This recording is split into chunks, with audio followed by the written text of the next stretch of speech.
ನಿನ್ನೆ ದಿವಸ ಸಂಜೆ ವೇಳೆಯಲ್ಲಿ ಬಂಟ್ವಾಲ್ ಪೊಲೀಸ್ ಸ್ಟೇಷನ್ ವ್ಯಾಪ್ತಿನಲ್ಲಿ ಒಂದು ಮರ್ಡರ್ ಆಗಿದೆ. ಅದರಲ್ಲಿ ಲಾವಣ್ಯ ಎಂದು ಒಂದು 21 ವರ್ಷದ ಹುಡುಗಿಯನ್ನು ಯಾರೋ ಒಬ್ಬ ವ್ಯಕ್ತಿ ಮರ್ಡರ್ ಮಾಡಿದ್ದಾನೆಂದು ಒಂದು ದೂರು ಬಂದಿದೆ. ಅದರ ನಿಟ್ಟಿನಲ್ಲಿ ಬಂಟ್ವಾಲ್ ಟೌನ್ ಪೊಲೀಸ್ ಸ್ಟೇಷನ್ನಲ್ಲಿ ಕ್ರೈಮ್ ನಂಬರ್ 95/26 ಅಂಡರ್ ಸೆಕ್ಷನ್ 78, 126 ಮತ್ತು 103 BNS ಪ್ರಕಾರ ಕೇಸ್ ದಾಖಲು ಮಾಡಿ ಕೊಲ್ಲಲಾಗಿದೆ. ಅದು ಎನ್ಕ್ವೈರಿ ಸಂದರ್ಭದಲ್ಲಿ ಅವಳನ್ನು ಮರ್ಡರ್ ಮಾಡಿರೋದು ಅವಳ ದೂರದ ರಿಲೇಟಿವ್ ಆಗಿದ್ದ ಚೇತನ್ ಎಂದ ಒಬ್ಬನು ಆ ಹುಡುಗಿಯನ್ನು ಏಕಪಕ್ಷವಾಗಿ ಲವ್ ಮಾಡ್ತಾ ಇದ್ದ. ಅವನೇ ಮರ್ಡರ್ ಮಾಡಿದ್ದಾನೆ, ತಲ್ವಾರನ್ನು ತಗೊಂಡು ಬಂದು ಎಂದು ಗೊತ್ತಾಗಿದೆ. ತದನಂತರ ಆರೋಪಿ ಪತ್ತೆ ಹಚ್ಚಲಿಕ್ಕೆ ವಿಶೇಷ ತಂಡಗಳನ್ನು ನೇಮಿಸಲಾಗಿದೆ. ಇವತ್ತಿನ ಬೆಳಗ್ಗೆ ಆರೋಪಿಯನ್ನು ಮ್ಯಾಂಗ್ಳೂರ್ನಲ್ಲಿ ಅವನನ್ನು ಸೆಕ್ಯೂರ್ ಮಾಡಿಕೊಳ್ಳಲಾಗಿದೆ.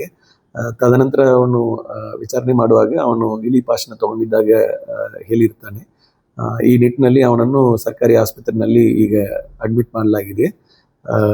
ನಂತರ ಅವನನ್ನು ಅರೆಸ್ಟ್ ಪ್ರೊಸೀಜರ್ ಕಂಪ್ಲೀಟ್ ಮಾಡಿ ಈಗ ಲೀಗಲ್ ಮುಂದೆ ಕಾನೂನು ಕ್ರಮ ತಗೊಳ್ಳಲಾಗಿದೆ.